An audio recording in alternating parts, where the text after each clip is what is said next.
I'm Jeff Matlow. Welcome to the best leadership podcast ever.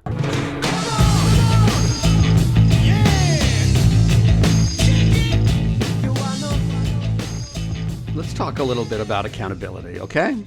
Because, with the accountability, it's the single most prominent issue I address in my leadership coaching business. Some days it seems that every company has accountability issues. And when I say some days, I mostly mean Monday through Friday. Workplace guru Ann Lohr seems to agree with me. According to her research, 85% of leaders failed to give their subordinates direction on what they should be working on. To be crystal clear with you on this one, if you aren't guiding your subordinates on what they should be working on, you're not holding them accountable. Ergo, henceforth, 85% of leaders don't hold their subordinates accountable. I'm guessing you can relate to this in some form or fashion. Do you work in a place where there's little to no accountability? Because you most likely do. In fact, there's an 85% chance you do. As you may already know, there are a fair few fallouts from no accountability. This includes decreased productivity, low morale, little innovation, and a degrading culture. In other words, lack of accountability is bad for business. But still, 85% of leaders fall victim to it. There must be a reason why. Oh, wait, I know. You see, I've got a surprise for you because I know how much you love surprises, and I hope you know how much I love you. Though you probably think we're talking about an accountability issue here, we aren't. Accountability is not the problem. Accountability is actually just the symptom. The real problems are poor decision-making and fear of conflict. Let's dive in deeper on this. There are 4 required elements to effectively hold others accountable. They are a clearly defined outcome, a date to accomplish it, a single person responsible, and consequences for failure. Outcome, date, person, and consequences. And I'm telling you, if any of those 4 items is missing, you aren't actually involved in accountability. All 4 of those are absolutely required in order to have accountability. I can't even tell you the amount of leaders I've talked with who claim they hold others accountable, yet they don't give a deadline date or they don't give consequences for failure. That's not accountability. So enough already. The first 2 requirements I mentioned, a defined outcome and a specific date, are dependent on your decision-making abilities, while the last 2, a person responsible and the consequences, those 2 challenge your fear of conflict. So let's discuss this a little more, shall we? Pull up a seat. Make yourself comfortable. Accountability starts with defining the outcome you want. But in order to define that outcome, you need to first understand your strategic goals. And once you decide on your strategic goals, then you've got to decide on which of your competing priorities is the most important towards achieving that goal. That's decision-making.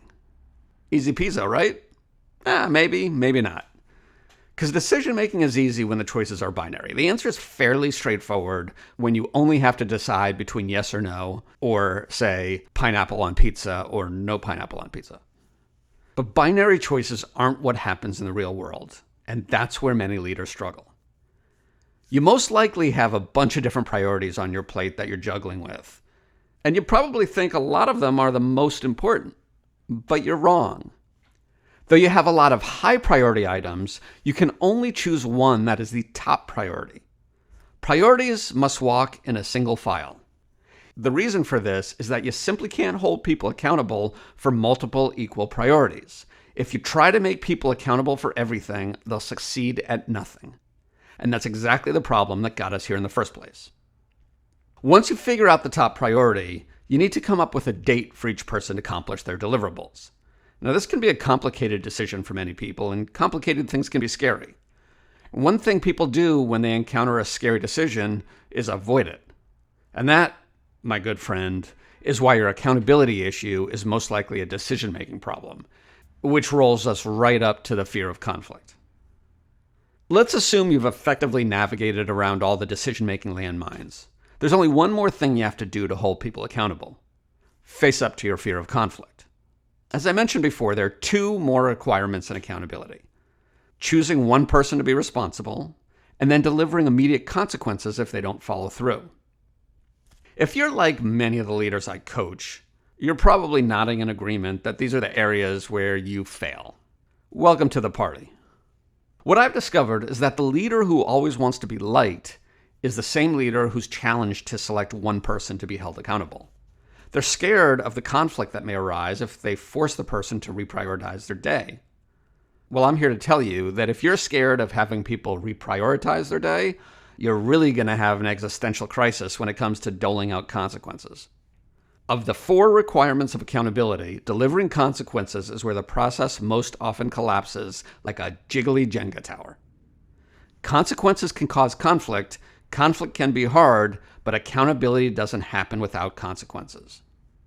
Now, you'll notice that I didn't give you any tips or tricks yet on how to create a culture of accountability.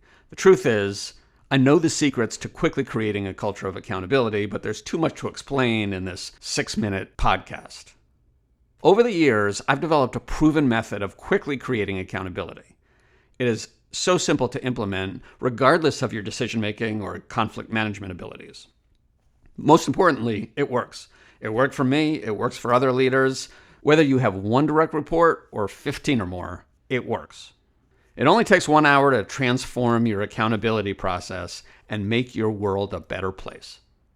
Check out my masterclass on accountability at work. Go to bytitleonly.com and you can find it there. Enough with the accountability problems, okay? Let's get it fixed. If you like this, please subscribe. Share it with some other people if you want. My name's Jeff Matlow. This is the Best Leadership Podcast ever. I'll talk to you next time.